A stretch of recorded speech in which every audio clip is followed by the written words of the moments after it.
Welcome to ఐఎస్ఎన్ news. Ambedkar Konaseema జిల్లా రామచంద్రాపురం నియోజకవర్గం K Gangavaram మండలం బట్లపాలిక గ్రామం భీంనగర్ తాళ్లపాడు దరువుపేటకు చెందిన కండవెల్లి మేరీ, గొల్ల శ్రీనివాసరావు, నంది లక్ష్మి, జక్కల నాగేశ్వరరావు, మేడిశెట్టి పుత్రయ్య అనే వ్యక్తులు జిల్లా ఎస్పీకి పబ్లిక్ గ్రివెన్స్ లో తమకు రక్షణ కల్పించాలంటూ సోమవారం దరఖాస్తు చేసుకున్నారు. దాని ప్రకారం కాటే సుబ్బారావు అనే వ్యక్తి తమను తరచూ వేధిస్తున్నాడని, మేమందరం అతని బాధితులమని ఒకేసారి 5గురు ఫిర్యాదు చేశారు. కాటే సుబ్బారావు గత కొన్ని రోజులుగా తమను చంపుతానని బెదిరిస్తున్నాడని వారు తెలిపారు. నందిలక్ష్మి మాట్లాడుతూ మహిళ అని చూడకుండా తనను నానా మాటలు అనడమే కాక అసభ్య పదజాలంతో దూషిస్తూ మానసికంగా వేధిస్తున్నాడని తెలిపింది. మేడిశెట్టి పుత్రయ్య తాను డబ్బులు ఇచ్చి మోసపోయానని తెలిపారు. తిరిగి డబ్బులు అడిగితే బెదిరిస్తున్నాడని వాపోయాడు. అలాగే గొల్ల శ్రీనివాసరావు మాట్లాడుతూ తనను మచ్చగడ్డి కోసుకోమంటే కోసుకున్నానని, ఆ తర్వాత గడ్డి నిన్ను ఎవడు కోయమన్నాడ్రా అని తనపై చేయి చేసుకొని బూతులు తిట్టాడని తెలిపారు. జక్కల నాగేశ్వరరావు మాట్లాడుతూ తాను పంచాయతీ స్వీపర్గా పనిచేస్తానని పైప్ లైన్ తవ్వుతుండగా తనను ఇష్టం వచ్చినట్లుగా తిట్టాడని, ఉద్యోగం తీయించి వేస్తానని బెదిరిస్తూ తమ 5గురిని తరచూ బాధ పెడుతూ వేధిస్తున్నాడని జిల్లా ఎస్పీ గారు మాకు న్యాయం చేయండి వేడుకున్నారు.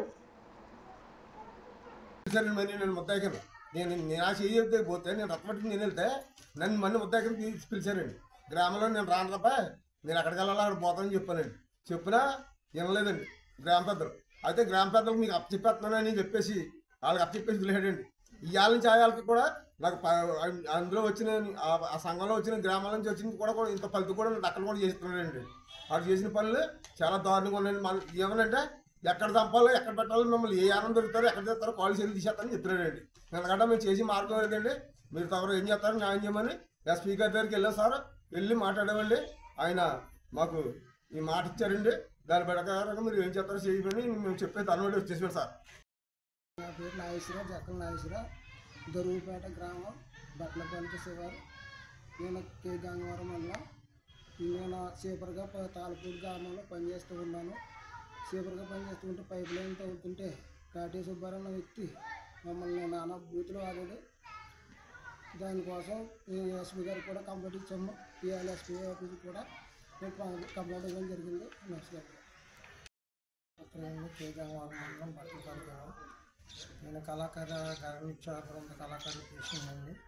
నేను ప్రోగ్రామ్ చేసి చూపిస్తూ ఉంటానండి. అయితే కాటే సుబ్బారావు అన్న అతను నాకు ఇల్లు ఒకరు లేకపోవడం, నాకు ఇల్లు ఉందని చెప్పేసి పలానా చోట ఇల్లు ఉందని పెనుగుతులు ఇల్లు చూపించాడండి. ఆ ఇల్లు చూపించి 8 లక్షలు అడుగుతున్నారు. 8,50,000 అయితే ఇచ్చేస్తున్నారు. 8,50,000కి నీకు ఇల్లు కొంటానని చెప్పేసి నాకు మాట ఇచ్చాడండి. 50,000 అడ్వాన్స్ తీసుకుని పట్టుకెళ్ళి వాళ్ళకి ఇవ్వాలన్నాడండి. 50,000 అడ్వాన్స్ ఇచ్చాను. 50,000 అడ్వాన్స్ కూడా సమాధానం లేదండి. అది అడుగుతుంటే ఎంటర్లని చూడకుండా నీకు సమాధానం చెప్పడం ఏంటని చెప్పేసి వచ్చినట్టు ప్రవర్తిస్తున్నాడండి. తర్వాత నేను వేరే ప్రోగ్రామ్ చేసుకుని వస్తుంటే ఒక ఎస్సీల అబ్బాయి నన్ను బండి మీద గుర్తించాడండి. గుర్తితే 3 ఏళ్ళు ఇరిగిపోయానండి. ఇరిగిపోతే దానికి పంచాయతీ పెట్టింటే 50,000 వేసారండి. 50,000 అన్నది 25,000 ఇస్తున్నారండి. 25,000 ఇచ్చారండి. 25,000 ఇచ్చిన తర్వాత ఈ 50,000 ఒకసారి 25,000 ఒకసారి ఇస్తానని అన్నాడండి. 12,000 ఇచ్చిన తర్వాత ఆ 25,000 అడిగితే కూడా నీకు ఇచ్చేది ఏంటో ఎదవా అని చెప్పేసి అన్నాడండి. నేను మధ్యన ఫిష్ మార్కెట్ కూడా చేసుకుంటానండి. ఫిష్ మార్కెట్ కూడా నిలబడి ఎంటర్లైన్ కొడుకు మాలపేట నుంచి వచ్చి వైఎస్ఆర్ కాలనీ ఇస్తే కాలనీలో బతుకుతున్నాడు ఎదవా అని చెప్పేసి ఇక్కడ వచ్చినట్టు ప్రవర్తించండి. నా జోలికి నా ఊసుకొస్తే లంచోడికి ఎస్సీ ఎస్టీ కేసు ఎస్టీ మీద నేను బొక్కలు ఎక్కడికి చేస్తాను. నేను అవసరమైతే మటలు చేయించేస్తాను. ఐపీ లేకుండా చేయించేస్తాను. అలాగే ఇలాగని ఇక్కడికి వచ్చినట్టు మాటలు మిగిలేదండి. వాళ్ళ గ్రామస్తు పెద్దలు కూడా తెలియబడితే నేను నచ్చిన పని చేసుకోబోయా మా గ్రామంలో మా పెద్దల మాట ఎవరి మాట కూడా ఉండవు అని చెప్పేసి వాళ్ళు చెప్పడం కూడా జరిగిందండి. ఇదే మాట నేను ఎస్సీ గారికి కూడా నేను తెలియపరిచి ఉంచానండి ఉదయంలో. అయితే సరే అంతవరకు వచ్చినప్పుడు చూద్దామని ఎస్సీ గారు కూడా అన్నారండి. ఇలా జరిగింది సార్. నా పేరు నందిలక్ష్మి అండి. నాది పేకేరు గ్రామంలో తాళ్ళపూడి పంచాయతీ. కొంతకాలంగా కాటే సుబ్బారావు మా అంట 2 సంవత్సరాల నుంచి నా ఇంటి పడి నన్ను నానా మాటలు తిడుతూ నానా ఎదింపులు ఎదింతున్నాడు. అది ఎందుకన్నది కూడా నాకేం అర్థం కావట్లేదండి. నేను అట్లా పడి ఉంటాను. కానీ నా జీవితానికి ఎందుకు ఇతను ఎంతమంది చెప్పినా వినట్లేదు. మా గ్రామస్తులు కూడా చెప్పారు ఆవిడ ఒక్కరితే ఉంటుంది, ఆవిడని మీరు ఎందుకలా హింస పెడుతున్నారని. అయినా సరే ఆయన వినట్లేదు. అది లంజా లమ్మిడి, అది ఇలాగే అటుది అలాంటిది రెడ్ లైట్ ఏరియా లంజా, అలాంటి లంజని నేను ఉండవు, చంపేస్తాను. అలాగే నేను ఎప్పటికైనా నేను చూస్తాను, దాని తెంగర కూతురుని కూడా చంపేస్తాను ఒక్కరిదాన్ని ఉన్నప్పుడు అని చెప్పండి. మమ్మల్ని చాలా కాలంగా వేధించడం జరుగుతుందండి. ఇది ఎందుకన్నది నాకు తెలియదు.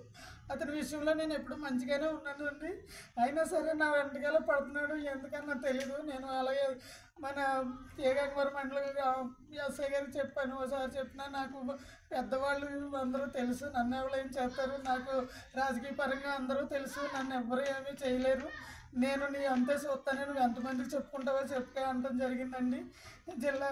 జిల్లాకి మన కోనసీమ జిల్లాకి వెళ్ళానండి, ఎస్పీ గారికి మాట్లాడాను, ఇలా చెప్పుకుని ఇవన్నీ చేసుకున్నాను సార్. వెళ్ళిన వారు తమరు నన్ను ఆదుకుంటారని ఆశిస్తూ ఉంటాను సార్.